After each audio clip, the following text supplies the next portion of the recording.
identify the problem, then you cannot find the solutions. Right now, I'm hearing lots of solutions, but I don't see anyone pointing out the core issues, the main problem. So, who do you think out of these political parties would offer a better identification of the problem? So, obviously, Christine, you want to share first? Okay, and let's keep it to maybe 2 or 3 minutes per person, so we have more room for other people. Okay, thank you.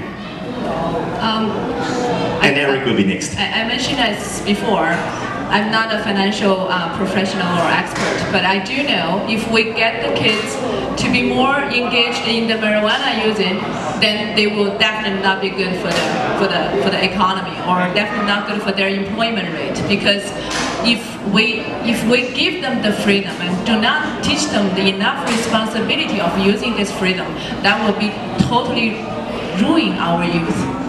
So, did you mention which political party? Because we want to engage in, specializing, like, be more specific. Like, who do you think would be a better party for that issue? I'm just saying we cannot use the party who legalize marijuana. That will put our next generation into the greater risk. So I'm not here to tell people which party to vote, but okay. I'm here to You're not ready to say that, we respect that. People about the risks. Okay, yeah. Okay, so Mr. Eric Lee and then Mr. Franco Lee. I just try to do a little bit of advertisement. Actually, Vision Youth Leadership Program, we try to complement the regular school curriculum. We try to teach them self-confidence and try to motivate them to learn, and also character building, instead of just the academics. Because we believe that we need a holistic education process. Getting back to the election, I encourage everybody to really read on each party's platform, because I believe each party, they all have at least one page of information about youth unemployment, because everybody knows that this is a big issue. But when you're comparing it, like, not just by the dollar amount, I know some parties, they put in a huge number, but most of them are really superficial, and they only talk about training for internship. So meaning they get the job experience, but there's no guarantee that after that, then you get a job. Yeah, that happened very often in Hong Kong. People get trained for a couple more years, and then they're still out of a job. Even in North America, there is a lot of instances about the interns like being like pushed to the limit, and I think one case they even died in a car accident because they're too tired. So you can read up on all these parties at youth unemployment page, and there's a lot of information. The one actually I like a little bit better is the one that mentioned that. Yeah, you can mention. This is a forum. We all speak for ourselves. Okay, so you're free to talk. Yeah. It's at least in Tom McGrath's page, like, they talk about encouraging the corporation to hire a certain amount of young students. If they have a certain number of employees in the corporation, they should have a quota for it, for the young generation to be hired. So I think it's quite good, even though it may be difficult to implement.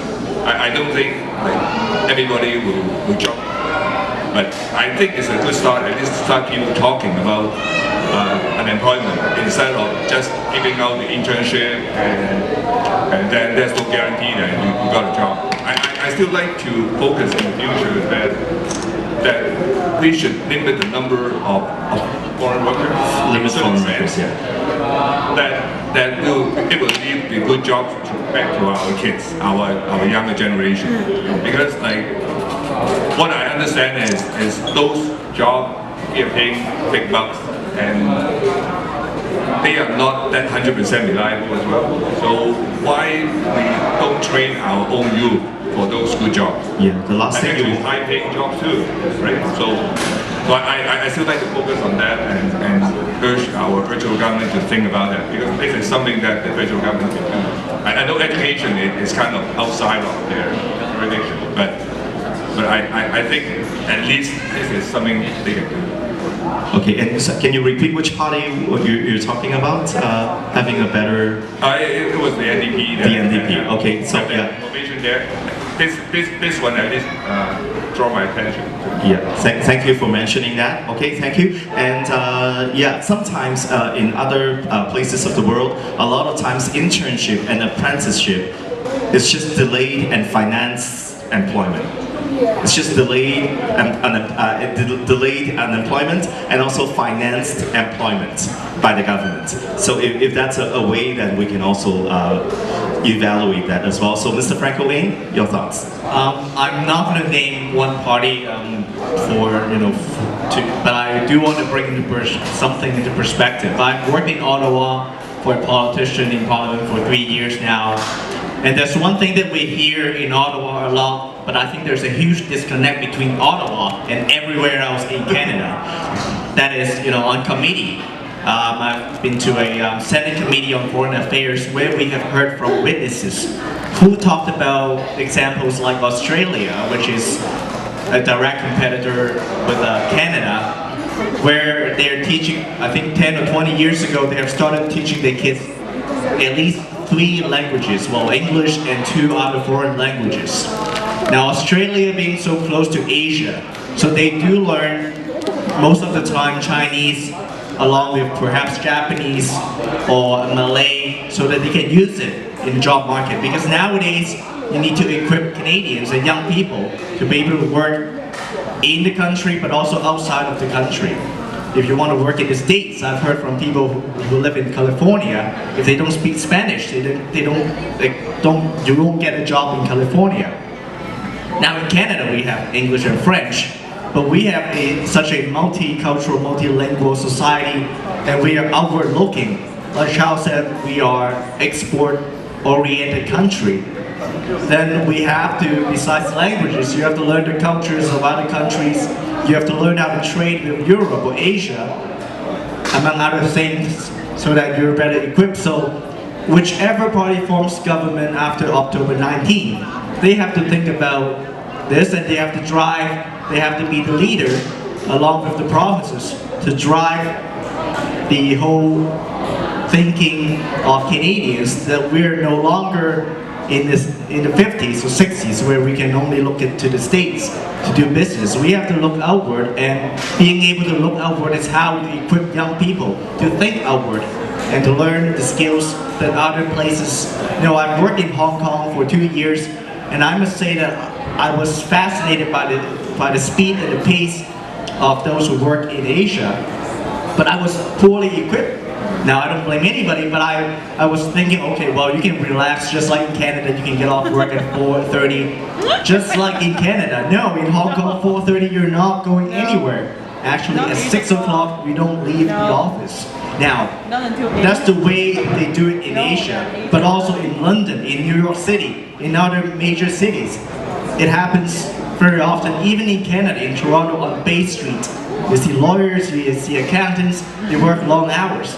So don't teach the kids that they can, work 9 to 5, and they better learn that they're not expected to just work 9 to 5. But they need to know the values that they can bring, not just for working long hours. And those are the things that I think the next government has to consider. Thank you. Thank you, Mr. Franco Ng. And any other panelists or our guests would like to share? Okay, Mr. Charles Chang. Yeah, I echo what Franco, you said. I have no problem stating my position as I talk. If you wanted to go back to the original, why would this have this forum, Youth Entrepreneurship Forum? I run a business, so I always remember somebody said, when you go to an election, you pick the party that's the least evil, because everybody needs to be reminded all governments, all political parties are evil. So don't kid yourself, all right?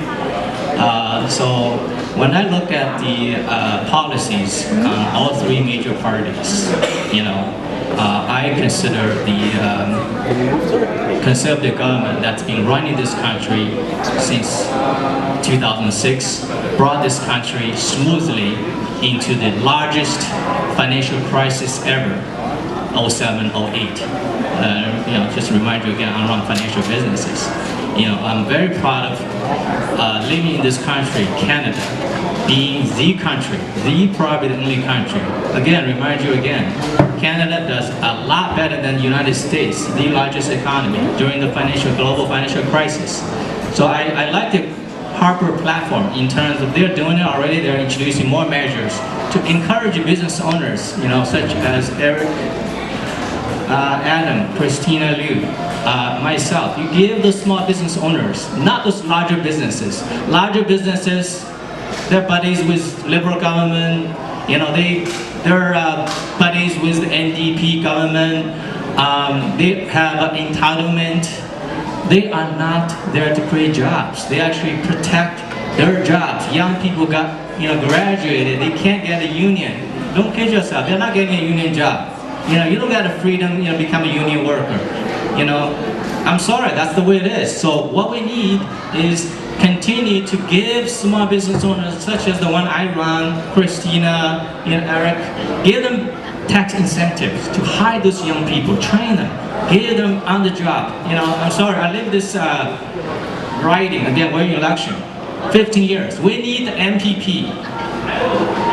I've been to the MPP office. They shut the door on me. They even called the police. We need the MPP. We need the MP. I'm sorry, I went to the MP's office before. I have never seen the MP before. We need the MP and MPPs on the ground. Listen to voters, what the concerns are. What's the issue in this writing? Create jobs to young people, for young people, parents, so you can run the family. You can, raise a family. You can have a good life. I'm an immigrant. We came here for a better life, for our kids. My kids are young. Someday they're going to be looking for jobs. I heard speakers talking about, their kids going to be looking. Yeah, everybody going to be looking for jobs. So if we don't speak up, such as Alvin called, I congratulate you for be the example of young people to get involved in politics, get involved in the community. We're not getting our kids ready for the economy.